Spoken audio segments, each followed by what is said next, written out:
How chapped are your lips? How cracked are the backs of your hands? When wintertime arrives, the cold, dry air comes with it, and that dry air is challenging in many ways. Those of you who suffer from eczema, psoriasis, the air can actually cause a lot of pain. So how do we deal with that dry air and its effects on the body? Let's go to Dr. Carolyn Jack, a dermatologist with the MUHC. Dr. Jack, welcome to the program. Thank you so much, Elias. It's great to be here. So, well, first things first, how are your lips and your hands doing? Maybe your heels? How's your skin right now?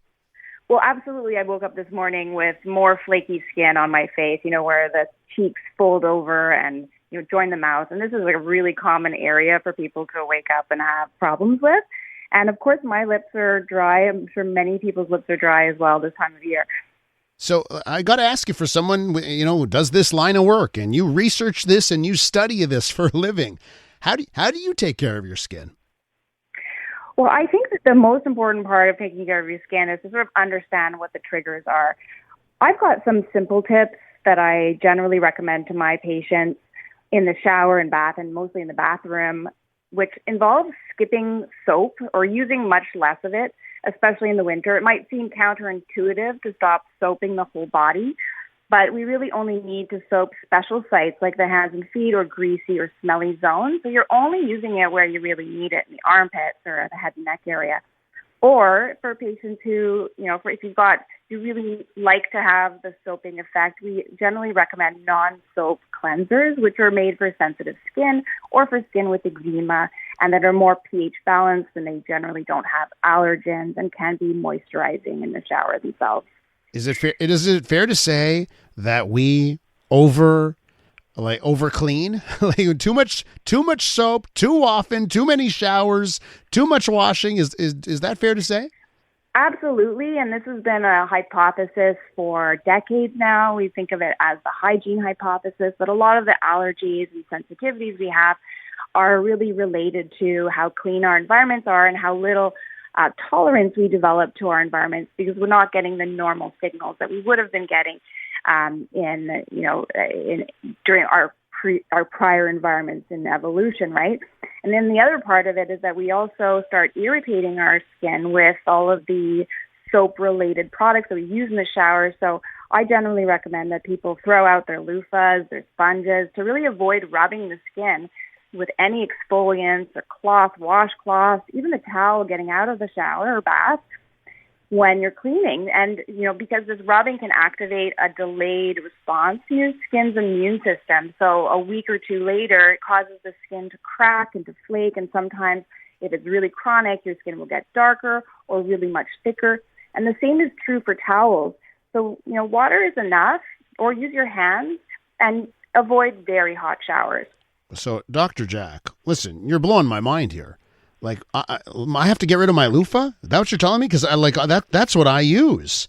And I like a hot shower too, now that you're telling me. Everyone likes hot showers. Yeah, I think the point is no one's going to take a lukewarm shower when it's cold, but to avoid being in there for too long at a very hot temperature. But what can really help is, if you get out of the shower, your skin is wet, try not to rub it down, just tap dry, and then you apply lots of moisturizing cream or an ointment while you're still damp, and that really does help you to seal in the moisture in your skin. In the winter, we usually recommend using thicker creams that have ingredients that draw moisture into the skin from the inside, that have oils to soften the skin, and that can seal the moisture to prevent evaporation. Oftentimes, the greasier they are, the more likely they're going to seal in that moisture. Are all creams and lotions created equal? That's a really great question. So definitely not, but we have a hard time giving you strong evidence to suggest that one moisturizing cream is going to be better than another, because they change so frequently. And so you're looking for ingredients, mostly trying to avoid fragrances and looking for hypoallergenic products or products that are made for sensitive and eczema skin. You can look for products that have the Canadian Dermatology Association seal of approval. There's also the Eczema Society that does another seal of approval for products that are not going to cause other problems for you. And then we have these ingredients that we look for. A lot of dermatologists recommend creams with ceramides, which are types of oils and or urea, which can also hold on to moisture like a sponge. And then there are some that are much richer with more oils that can, again, seal the evaporation and prevent it from being stripped from the skin. Dr. Jack, while I have you on, I want to talk about humidifiers for a bit, because I hear differing takes. Like, I hear people that say, oh my God, you got to get a humidifier. It helps so much, especially in the winter. And then I hear other people say, you know, these humidifiers, they are festering pools of disease and they just put all that stuff into the air. So what is it here? I mean, I don't know. Do you have a humidifier in your home? And is this, because I've thought about getting one for myself. I've got a 2-year-old at home, and I think the dry air is affecting him a bit. What about humidifiers? Absolutely. It's a great topic. And I do recommend, if you're struggling with sensitive skin, to think about a humidifier, because we sort of double down on dry air in our winters in Canada. We know that cold air, any kind of cold air, has very, very low humidity, so it doesn't have moisture in it. And then we're adding the effect of the indoor heating, you know, putting that air over the furnace, which heats it up, and the air expands, but it doesn't have any added humidity. So the moisture in the air really plummets, and the indoor environment that we're sitting in most of the time can be as dry as a desert. So then it strips moisture away from our bodies and dries the eyes, the skin, the airways, you know, gets irritation in the sinuses. And you really have this end result of dry and sensitive and itchy skin, or sometimes even painful skin, which gets irritated just by doing normal activities.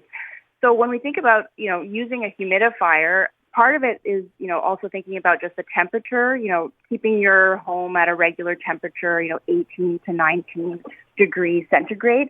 And the use of a humidifier can be made more effective if we sort of think about like how to use the humidifier properly. So we know that humidifiers work best if they're in a central or open area of the room, so that the mist can really be dispersed evenly throughout the home or the room that it's in. And I would suggest that you put it up on a table or a stand and keep it away from any curtains or furniture that's going to, you know, get over-wetted or block the airflow. And we recommend about 30 to 50% humidity, so you can actually buy meters that will tell you how humid your air is, and then you can adjust your humidifier capacity to make sure that you're in an environment with enough moisture in it. And any concerns about, they attract mildew and mold and that kind of stuff? Absolutely. So the regular cleaning and disinfection of the tanks is also important. The internal services, because you can get not only, you know, things like, you know, biofilms, but also mineral buildup that can reduce the output, and you can develop contaminants. So, you know, some people recommend using distilled water. It can decrease the mineral buildup, and making sure that you do disinfect and clean that tank is a really important maintenance for your humidifier. Dr. Jack, while we're talking, I received a question from a listener, and I think it's so crazy that I have to ask it because it's so crazy. Maybe they're actually onto something. So Louis writes this: is extra virgin olive oil good for dry skin? That's a great question. We have a lot of patients who love using oils, and, you know, there's a range of different natural oils on the skin that you can be used on the skin. And this is something that's been used for many, many, decades. I think what we have to remember is that there's different parts of a moisturizer. And so what you're doing with an oil like olive oil is you're basically filling in and softening the skin, filling in cracks at the top, but you're not actually increasing the water content in your skin, and you're not necessarily blocking water from evaporating out. And so one of the reasons why we generally recommend using creams is because they have these little molecules that sort of act like sponges, and they can bind, you know, up to 1,000 times their weight in water. And that really makes the skin hold on to water within the barrier itself. So in the living tissue, your skin is full of moisture. And that's something that you don't get when you just use an oil on the surface that doesn't penetrate through. All right. So I'm going to keep the olive oil in my salad dressing and not on the skin. Dr. Jack, you are fantastic. We should give you a show, for crying out loud. You sound great. Well, it's always a pleasure to talk about this. I think that itch is one of the most underestimated symptoms. Itch can be like torture, and it's really hardwired when you have dry and irritated skin, you have sensitive skin, and you get itchy skin. And then that can activate a lot of really automatic behaviors that we're not even aware of. Sometimes we're not aware that we're scratching at night. And that kind of itch can really drive a vicious cycle where we're digging more into our skin and activating more chronic inflammation. Dr. Jack, listen, I have to leave it there. I want to thank you so much for coming on. Great. Thank you so much. That's Dr. Carolyn Jack, and's got a great review. Rob says she's my dermatologist, best there is. Dr. Carolyn Jack from the MUHC. Take care, doctor. Thanks so much. I'm Dylan Playfair. And I'm Tyler Smith. We're putting loneliness in the penalty box by talking to some of our favorite athletes about the importance of friendship. This is Bromance. Bromance is brought to you by Charm Diamond Centers, proudly Canadian owned and operated. Charm has been part of your love stories and bromances for over 50 years. And you can find Bromance on the iHeartRadio network or wherever you get your podcasts.